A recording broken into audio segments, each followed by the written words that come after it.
nokweswela uyaguqa ngawo amadolo akho omabili kumnandi ke sisekhona usahleli nalo ke ichuno iphakade lakhe likuthanda ngendlela ongakazi uyibone besishilo ke ukuthi ke mangabe ke sesibuya sizobeke sinaso isihambeli sethu sosukulwa namhlanje ubaba uMwelase okhona ke unathi la kuningi ke esisuke ke sikuthola nawe ke njengoba ke wazi nakuloku ke kuningi anako asiphathele kona kodwa nje ngizocela ukuthi ngimnikeze ithuba lokuthi akabingelele qala abalaleli bethu besigayigayi. Baba Macingwane, ngiyakubingelela no-producer nabonke engisebenzisana nabo nabonke abalaleli bomsakazo abusekho ubunzima. Ngibingelela nonke egameni lenkosi yethu Jesu Kristu. Amen. Siyabonga kakhulu kwathi ngithi uKristu inkosi, uKristu uyabusa njengase-Anglican kwesomama uJerusalem esomama uJ. Siyabonga kakhulu ke. Bayazi ke kakhulu nje abalaleli ukuthi ke siyesithande ukuthi ke siwabona amandla kaNkulunkulu ekuphileni komuntu ukuthi enza mopha umsebenzi ngoba ke kube nesikhathi kwesinye isikhathi uma abantu bephila kube ngazathi nje uNkulunkulu akekho noma amandla kaNkulunkulu awekho. Abanye ngisho ke sebesendlini yokukhonza bekholwa kodwa amandla akhe bewaphika bethi awekho asiwabonanga thina simbonanga uNkulunkulu ngempela ekwazi ukwenza imisebenzi yamandla eyisimangaliso. Siyafisa baba ukuthi usithathe usibeke ukuthi kokwakho nje ukuphila yini ongayisho ngoNkulunkulu ekuphileni kwakho ngokufika kaJesu Kristu indodana yakhe ezelwe yodwa. Ngiphinde ngibonge Macingwane ithuba ongipha lona kuwumusa kuba ngithole ithuba ukuba ngifakaze ngoJesu ophilayo. Yes. Ngibonga ke uNkulunkulu ngokuphila, ngibonga uNkulunkulu ngakho konke angenzele khona. Ngibe umfana ngifike ngafunda ePrimary, ngikhula njengezingane zonke ngafunda high school. Yes. Wathi sengiyophuma high school ngonyaka wokugcina kwase kushunyayelwa. Kushumayela abantu nje ongabedelela abantu ongabubukela phansi. Ngaphakamisa isandla njengesiyalezo sabo. Ngizwe ukuthi iyehluleka inhliziyo yami nomqondo wami kufica la ohluleka khona. Ngabona ukuthi mangabe ngaphunyula kuleli thuba ngaze ngimemukele lo Jesu ekukhulunywa ngaye ngeke ngibe into yalutho. Kusukela ngalelo langa ngezwe enye into engangakaze ngizwe. Ekhaya sasingebona abantu abanenkinga, sasikuthola konke okwakufuneka idinga uba kwayikwazi ukuyihlangabeza. Kodwa kunento eshodayo emphefumulweni wami engakwazi ukuyichaza ukuthi ngingathi iyini. Ngangimncane ngaleso sikhathi ukuthi ngangingakwazi ukuchaza lento eyenzeka kimi. Kodwa mase ngimamukele uJesu njengenkosi nomsindisi futhi hayi njenge oyinkosi nomsindisi. Kusukela lapho ngezwe njengomuntu okade ecindezelekile eminyene engathi into fana nje ngithi umthwalo uyasuka emahlombe. Ngimncane ngangingazi ukuthi ukuthula ngoba ngangisemncane kodwa kusukela lapho ngezwe ukuthi hayi ngathi kukhona into eyenzakalayo empilweni yami. Kusukela lapho Macingwane impilo yami ayizange safana nempilo kade ngiyiphila ngaphambilini. Impilo yokubalisa, impilo yokwesaba, impilo yokweswela, impilo yokungazi ukuthi kusasa uzoba yini. Waqala ke manje kwaba nezinto ezenzakalayo empilweni yami kithi ngase ngiyashintsha ngaphezulu kokwamukela uJesu nje nokuthanda ukushumayela nokuthanda ukufakaza. Kodwa kithi ngabe sengiyashintsha kwaba nezinto manje abazali bami babethi umamethu akanayo igame yamantombazane abafana wonke umuntu uyasebenza. Ukukhula kwempilo yami kwenza ukuthi manje ngiphele ukucomplaina ukunalokho ngilangazelele ukuthanda umuzi wakithi nobubi bawo ngingabe ngisakubona manje ukuthi mubi kangakanani. Kodwa lokhu esinakho ekhaya abazali bethu abasinikeza khona kwaqala manje kwangenelisa. Ngakithi mangabe kushunyayelwa kwashunyayela uJesu osindisayo uhlukanisa umfana nesono. Uyabona mangabe ufunda emakhaya futhi usuku wa matric nakini kuthiwa kuyaqala ukubonakala komuntu kwa matric kwakuyingathi into engcono, into enkulu kakhulu. Kodwa mase kufika uJesu wangithobisa, wangehlisa, wangibeka phansi. Ngaqala manje ngasubmit kumzali wami. Ngiyumfana nje kodwa ngiyapheka ekhaya. Ngiyumfana nje kodwa ngiyalikorobha ikithi. Ngiyumfana ngiyayiwashela ingane zakwethu, siyapakisha ngaphezulu kokushumayela nangale kokukhuluma ngeBhayibheli. Kodwa kwase kuba noshintsho manje kimi ngakha amanzi amalanga wathwala ekhanda zasingekho impompi emagcekeni ngakithi uNkulunkulu esefikile namandla akhe abaqala manje abantu babuza ukuthi wenkosikazi bebuza umama ukuthi uyenzeni ingane ngoba ingane yomfana le kanti ngihlulwa amandla kaNkulunkulu ngoba yena unamandla akwenzeki afike empilweni yakho kufane ungashintshi lutho njengoba ngisho ukuthi kuyahlukanwa nezinto bese mayise kuvula amehlo bese kuba nezinto noma nendlela ohamba ngayo ngivumele macengwane ngisho ukuthi ngahlukana namantombazane mase ngikhona ngoba phela ngase ngiqalaza lapha ne-high school futhi ngangibukeka sengiphazamiseka nasemaklasini kodwa mase kumenyezelwe lento kaJesu kwase kuyahlukaniseka manje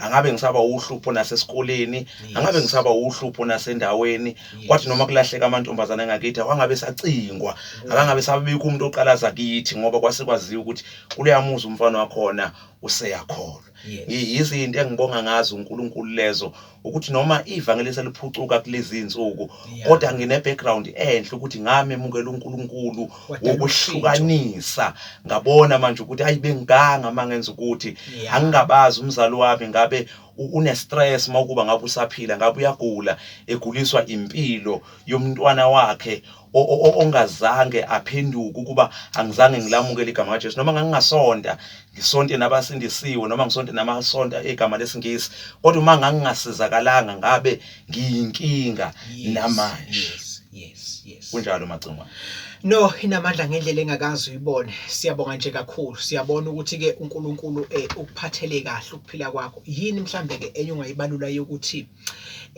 uyazi manje ke nazi izinto engayibala ngiyibekwe phezulu kwetafula ukuthi uNkulunkulu usikwazile ukuthi zibe ama benefit okuhlala kuKristu okuhlala kuJesu ngingasuki kuyena. Thank you.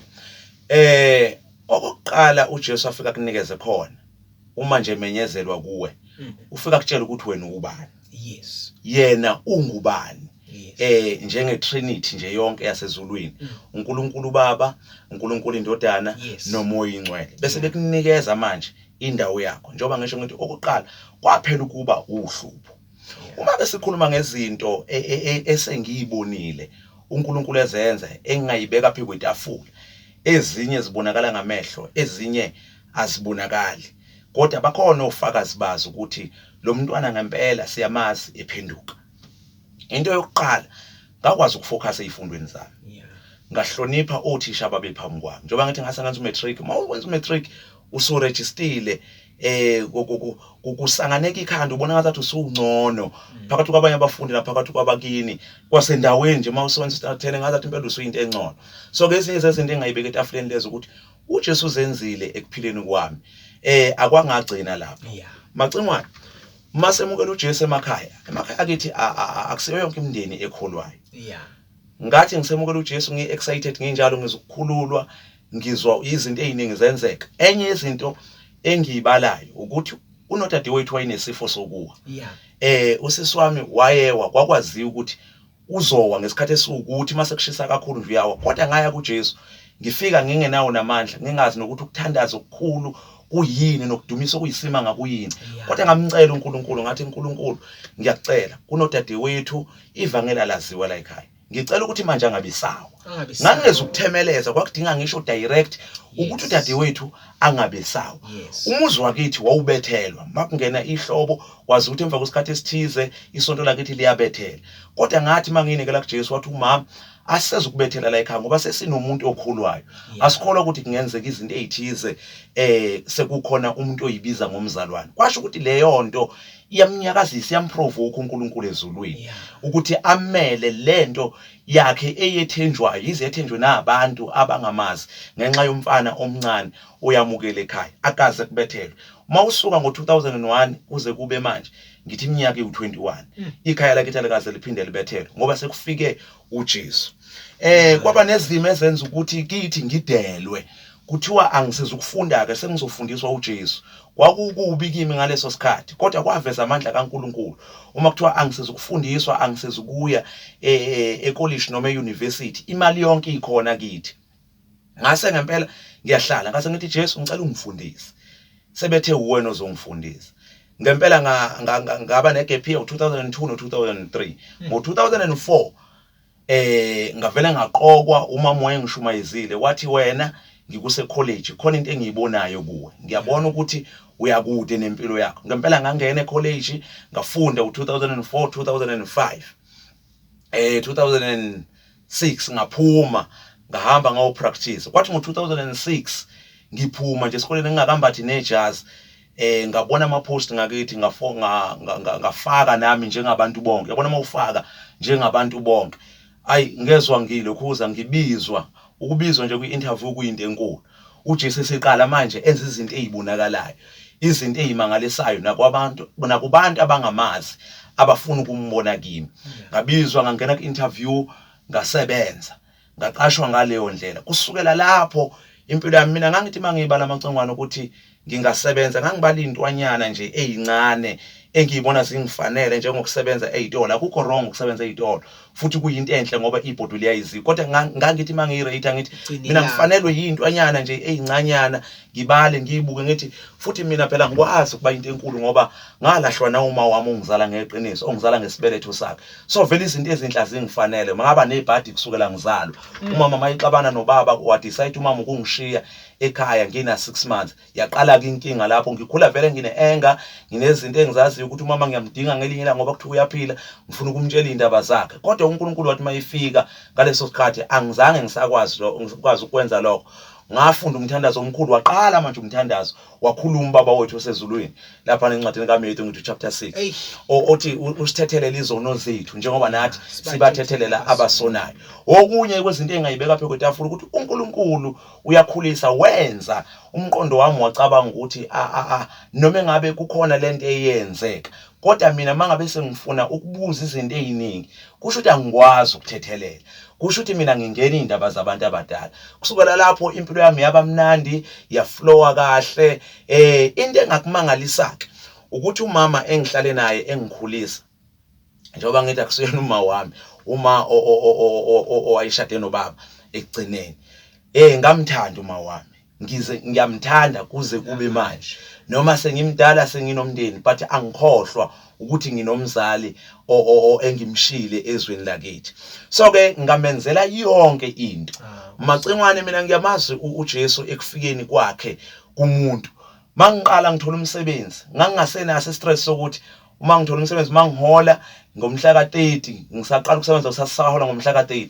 sekufanele manje ngithenga ama-airtime ami nezintombi zami sekufanele manje ngigqoke kahle mina ngedwa kodwa ngangenza isiqiniseko sokuthi before ngiyokhonza ngigxume ematendeni ngishaya ichorus ngifakaze njengoba ngifakaza namhlanje kodwa kube ukuthi abakithi badlile uma wami ujabulile uma wami noma engalemukelanga ivangeli kodwa uvuma ngomlomo wakhe ukuthi mina ngiyamazi uJesu wendodana yami ayibali izinto athi wenza ukuthi uJesu eveze uJesu ayivezela amandla akhe aphilayo nginayimangaliso eyiningi kakhulu uJesu azenzile empilweni yami ngike ngo 2017 ngawa nemoto ngangidrive imoto yomfowethu ngawa nayo ya beyond repairs kodwa uNkulunkulu wangikhipha lapho kucaca ukuthi akukho umuntu ngathi mangiphuma ngiphakamisa izandla ngithi Jesu ngiyabonga abakholwanga abantu ababebona bethi hey kusho ukuthi usephambene emqondweni wakhe kanti uJesu ngibonga uJesu ngoba ngazi ukuthi endaweni engangiwe kuyo akusindi umuntu abantu bayafa uNkulunkulu ephila ngathola umsebenzi there was a tough time kulomnyanga engusebenzelayo la kwakungaqashwa khona umuntu kuthiwa abantu abazoqashwa labo bafunde ngebhasari kunegama elibizwa ngalo ke ibhasari le kwakungekho umuntu owayesebenza lapho sengiushintsha ke manje sengiyawushintsha ke manje sengingena kwenye iposition na kwenye level uNkulunkulu wangitshela very loud and clear baba Macengwane wathi wena njengamanje kulomsebenzi osebenza kuwo qoqa zonke izinto zakho it was January 2017 qoqa zonke izinto zakho uyahamba manje ngaqala ngakhuluma ngedwa ngihamba ngiyaphi ngoba ama post awekho wathi uNkulunkulu qoqa ngaqoqa wongazathi ngiyahlanya ngalelo langa ngiqoqa emsebenzini ngiqoqa emsebenzini omdala ngibe kahle futhi nawo wawumuhle ngisebenza kahle ngangikwazi ukwenza konke engifisa ukwenza ngiyithanda ngawe njengoba ngiyithanda nje kodwa uNkulunkulu mayisekhulumile kwadinga ngimlalele ngoba ngase ngifundile ngagraduate wayivula ipost uNkulunkulu kwenye indawo ngasebenza ngiphinde futhi uNkulunkulu wakho engikhuluma ngaye uNkulunkulu umangalisayo kwangithathisa transfer ngisuka kwenye indawo ngiza kwenye indawo kwathiwa ngeke uzuhambe ngalesi isikhathi esinzima kabi lesi isikhathi zeCovid onke ama transfers avaliwe kwabalwa zonke izinto kwasho ukuthi uNkulunkulu wami nobizo lami ufohla njengamanzi amaningi ayikho into angangenzela iyona uNkulunkulu uma ungibuza leyo nto ngingafakaza mfethu uzodecide ukuvala istage ngoba uNkulunkulu wami engimkhonzayo ngaphinda futhi uqala ukubonakala kithi umfana osindisiwe ongajoli nginemoto nginemali nginakho konke ngoba evangelini mawufike kahle awujolisi awunalo igama elikhulu lesingisi locoachipa noma ungakinterpret ukuthini umjolo ukuthi uSathane mayisefuna ukuthi akwenze kube right ukufaka isingisana kube ngathi sekungcono ke manje kanti isono siyoba isono ufundile noma ungafundile umncane noma umdala isono kuyoba isono kithi kwaqala ukubonakala komuntu ethi seyingangami ngangizwa noma bebalisa abantu abadala bethi akaganwe manje wayese uNkulunkulu enyakaza ezulwini ngase ngiyaganwa nje ngingatatazelanga ingekho intombazane ebonakala ekhaya iphithizela ingekho intombazane engiphathisa amakheke nengiphathisa izinto engiyodiza ngazo kumama kodwa uNkulunkulu mase kufika isikhathi ngathi ngiyasiziba kwasho ukuthi sesifikile ngaganwa ngaleyo ndlela kuclean kungekho umuntu okhalayo umama okhala ngengane yakhe esontweni kungekho umama emphakathini esengiyisebenzele eminingi kangaka okhala ngokuthi kwafika umfanyana owayekholwa lapho wayefaka ibuke emncanyana ngilapha nje ngiqale ukuba umnumzane nokuba ubaba ngiqala emzini wami noma babe seshonela ngizange ngibe umnumzane kithi ngaba umfana nje wakithi ngaseva umama noma ubaba engasekho kithi kwaqala ukubonakala ukuthi lento iphila kangaka ngahamba ngizoganwa angizange ngiye emsamo ngaya kuNkulunkulu uNkulunkulu wayesekwenza konke izingane zami aziyazi into ekuthiwa uxakwa ngeinto ezithize usiko nani uNkulunkulu ngibusisile sengize nginabantwana ababili njengoba amacongwane ngisho ngithi kuningi kakhulu engingakufakaza ngoNkulunkulu wasezulwini. Siyabonga uphatha ukuphila komuntu akuphathe kahle njengezikhali zamantungu. Siyabonga kakhulu nawe nje uma ungazinikeza isikhathi sokuthi usondele ZD Mwelase okhona ke onathi la endlini zethu zomsakazo kunike yasesiphe khona wasicushisa ngakho wasihlumelelisa wasitshela ukuthi hayi mani kuningi kakhulu ubuhle uNkulunkulu asipha bona nasenzela bona ekuphileni phela nje mangabe ke sihlala kuye ngezikhathi zonke. Ngicela nje ukuthi ke ngimnike ithuba akasiphi ivesi sokwazi ukuthi nathi masilala Nkosi yami silale ngalo sizindle ngalo imini nobusuku. Baba Macongwane ngiyabonga kakhulu mfowethu. Ngingathanda ke ukuthi sibuke laphana encwadini kaLuka uchapter 9. Yes. Mhlambe ke singakhuluma nezinye izinto noma singathinta namanye amavesi uma sisenali iminute noma minute ishanyana mbadlwana. Kodwa ke sibuke laphana incwadi kaLuka uchapter 9 uverse 23. Lithi ke ake singifunde nesihloko sakhona. Isivumo sika Petro isivumo sika Petro ukuhlushwa kaJesu nakwabamlandelayo. Verse 23. Wayesethi kubo uma umuntu ethanda ukuze emva kwami makazidele athabathe isiphambano sakhe imihla ngemihla angilandele. Ngicela ukuphinda futhi. Wayesethi kubo bonke uma umuntu ethanda ukuze emva kwami makazidele athabathe isiphambano sakhe imihla ngemihla angilandele. Likhona elinye ivesi nje elikhuluma kafishane lithi nje umuntu ethanda ukuze emva kwami akayidela athabathe isiphambano sakhe isiphambano angilandele. Kodwa la silithola lithi ngaphambi kokuthi athathe isiphambano lithi akazidele. Nanti igama elikhulu lokuzidela. Abantu into yenza ukuthi bangakufuni ukukholwa ukuthi babuka ekudeni umuntu ayicabangela ukuthi ngizoba yini mangenza uma ngemukela uJesu ngoba laba abakholwayo abakwenza ukuthi kanti ke lithi iBhayibheli loyo nje othanda ukuphila kwakhe noma othanda ukuza emva kwakhe uma ethanda nje umuntu ukuza emva kaJesu ukhohlwa ukuthi laba abantu abakholwayo uSathane masikhohlisa ngeinto eziningi. uSathane uthanda kabi ukuveza ukuthi laba abantu abakholwayo abantu abadala asebeshawe impilo. Alikhulumi lokho iBhayibheli lithi nje kodwa umuntu ethanda nje ukuze emva kwami imihla yakhe yonke imihla ngemihla hayi ngesonto kuphela kodwa lithi imihla on daily basis. Umuntu nje maeze ukuthi uthanda ukungilandela into yokuqala kufanele ayenze ukuyidela. Asingamcabangeli uNkulunkulu, asingamlimithi uNkulunkulu, kodwa kunalokho asithi uma ekwazile ukwenza njengoba ungifakazisile emacingwane umlalelo ongizwayo othi mina ngizokwenza kanjani, ngoba abantu bayathanda ukuyilandulela futhi kahle hle kusekungebona abantu. uSathane ofuna ukuhlala engqondweni zabantu athi wena ungamlandeli uJesu awubheka abantu abarich bodwa laba bakholwayo. Akekho umuntu owafika awuthi nje mina ngafika ngirich ngafika mina nginakho konke, kodwa silungiswa kuwo lomuzi kuyo lendlu yenkazimulo. Siba yilesi izinto ekade singezona. Awubheke ngithi nami ngangicula iculo lokulahlwa umama, iculo lokuhlupheka, iculo lokusokola, iculo lokungabi nazo izinto nokuhlangabezeka kwezidingo,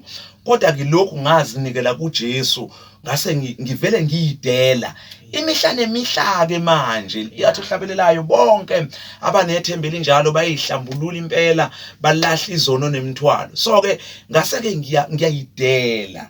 Uyabona uma uzoyidela uyakhohlwa ukuthi wena ubani. Kini ufirstborn noma ulastborn, wena uyindlalifa noma umuntu obekiwe ekhaya ukuthi uyena ukuthi uma kuzokwenzeka ukuthi kwenzeke ukuthi kwenzeke ukuthi ukhohlwa yikho konke okunye uzidele. Ziningi izinto esingenza ngathi sibonelo zokuyidela. Uma ngabe ufuna into ake ngithi ufuna ukuba ne-profession ethize egcineni, uyaqala uyidele uthi ayi ngiyakiyeka konke manje okunye sengiyahamba manje ngithatha imali yami ngiyise university nencane. Uthothi ayona leyo mali ayikho, kodwa ngoba uzidelile uthe noma ngabe yini ozohlangabezana nayo endleleni awuhlangene nayo isiyobona uNkulunkulu wobizo lwakho akubize ngalo, bese uyayidela uthi ngifuna ukukwenza ke manje. Kufana noma insizwa izogana iyakhohlwa ukuyodla imali yayo eindaweni ekudliwa kuzo, eindaweni eziphambili, iyakhohlwa ukuhamba nabangani bayo bese ithi manje ngiyayidela, ngiyayithatha manje le mali yami yokugcina ngiyokwenza ukuthi nathi ngokunjalo njengoba sendela endodeni eyodwa umuntu uKristu Jesu siphenduka abantu besifazane kuJesu noma singamadoda sigana simgana sitshela ukuthi sesize kuye, uyo sishayela umthetho, uyo ongafuni, uyo thanda siyidele njengaye umuntu wesifazane njengoba ngibekisa ukuthi nendoda iqala idele konke bese ithi manje ngiyayinikela ukuthi sengiyothatha lo muntu wesifazane konke nginakho sekunginakho manje okungokwami sekungokwakhe engakafiki kubo, kodwa azitshela ukuthi manje sengizoxoxa naye sengizobonisana naye nale madlana yami sengiyayiyeka manje ukwenza zonke izinto, ngiyeka ngisho ukuthenga amabhuluku ami bengiwathanda na zonke izinto. Azidela umuntu wesilisa ngokunjalo nowesifazane uyayidela mayisezogana athi ngiyawuyeka manje umthetho wakithi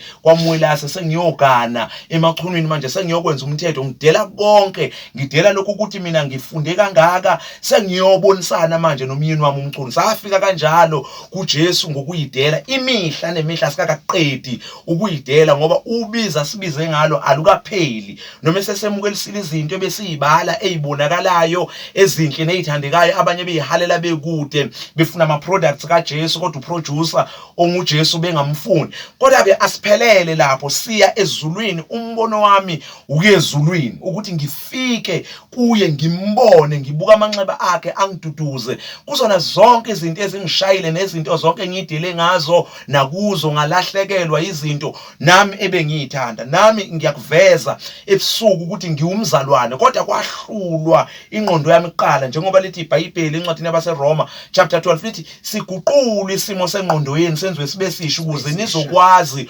ukuhlolisisa lokho okuyintando kaNkulunkulu, uzidela ezintweni oyithandayo nowazi kahle ukuthi thina kithi sihamba ngezinto ezinje, kodwa bese uyahlukana njengalokho lithi izwi lenkosi uAbrahama wezwa izwi nje elikhuluma ngokusobala lithi phuma kwabakwenu uphumele ezweni engiyakukuyalela lona. Akaboniswe akaboni lutho lapha, uyathenjiswa nokuthi inzalo yakho athenjiswe isihlabathi ukuthi iyoba ngangesihlabathi, abhekiswe phezulu ukuthi iyoba ngenge inkanyezi ayibonayo, into engenakubalwa leyo.